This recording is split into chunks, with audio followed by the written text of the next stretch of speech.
বাপের বাড়ি যখন ছিলাম বন্ধুরা, তখন ঘুম থেকে উঠার কোনো টেনশন ছিল না। আর এখন শ্বশুরবাড়ি আওয়ার পরে মোবাইলে এলার্ম দিয়া ঘুমাইতে লাগে। কারণ কাজ যদি করো না, সকাল সকাল উঠটা শ্বশুরবাড়ি অনেক কথা শুনতে লাগে। বুঝছেন বন্ধুরা, আমরা 24 ঘন্টা শ্বশুরবাড়ি ডিউটি করতে লাগে, কারণ আমরা বেতন ছাড়া ডিউটি করি। তারপরে দিন শেষে শুনতে লাগে যে সারাদিন তুমি কি করছো।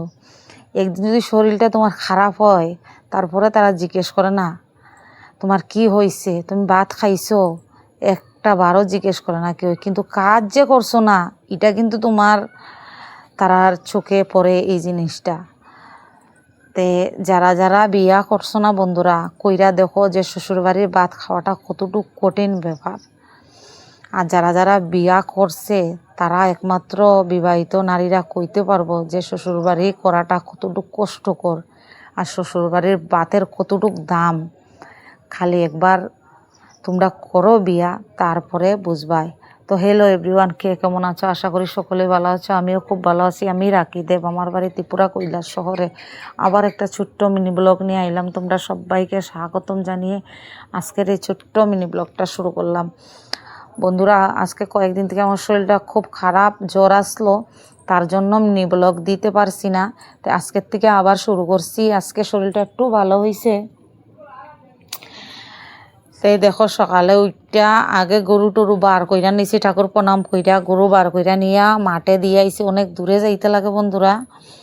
মাঠে দিয়ে আইয়া সেইরা তারপরে বিছনা গুছাইলাম, তারপরে ঘর ঝাড়ু দিলাম, দিয়া সেইরা গরুর গোবর টোপর পালাইয়া এখন আইছি তোমার উঠানটা ঝাড়ু দিমু, দিয়া সেইরা বাসন কিছু আসে, বাসনটি ধুইয়া তারপরে কাপড় কিছু আছে এগুলোকে ধুইয়া তারপরে স্নান করমু। স্নান কইরা সেইরা তারপরে রান্না বসাইমু বন্ধুরা। তারপরে রান্না সাইরা, ছেলের আজকে পরীক্ষা আছে, ছেলেরা খাওয়ন টাওয়ন দিয়া সেইরা আবার গরুর কিনারে যাইতে লাগবো, কারণ হাজব্যান্ড তো বাড়িতে থাকে না, উনি তো গাড়িতে যায়। তারপরে সারাটা দিন আমারই কাজ করতে লাগে, বাজার টাজার আমার নিজের একলাই সামলাইতে লাগে বন্ধুরা। কারণ সংসার যেহেতু আমার নিজের, তারপরে সবটা তো আমারই সামলাইতে লাগবো। কারণ মানুষটা যদি কাজে যায় না, তাইলে আমরা খাইমু কি?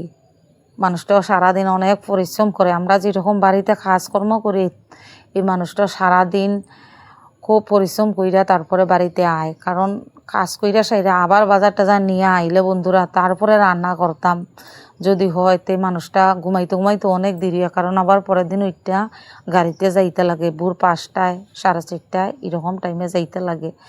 অনেক কষ্ট হইয়া জায়গা বন্ধুরা মানুষটার উপরে। এই জন্যই আমি ওই বাজার টাজার সব আমি নিজেই সামলাই।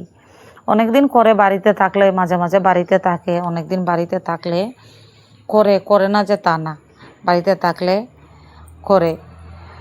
তখন আর আমার গরু টরুও ধরতে লাগে না, গরুও নিজে সামলায়, তারপরে বাজার টাজারও করে। তো সব দিন তো বাড়িতে থাকে না বন্ধুরা, তার জন্য আমি আর অত চাপ দিই না মানুষটার উপরে যে একটা দিন বাড়িতে রেস্ট করে। এরপরও আমারে কইব আমি আজকে বাড়িতে আসি, আমি যতটুকু পারমু তোমারে হেল্প করবো। করে বন্ধুরা, অনেক হেল্প করে।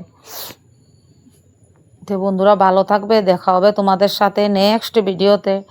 Tata, bye bye.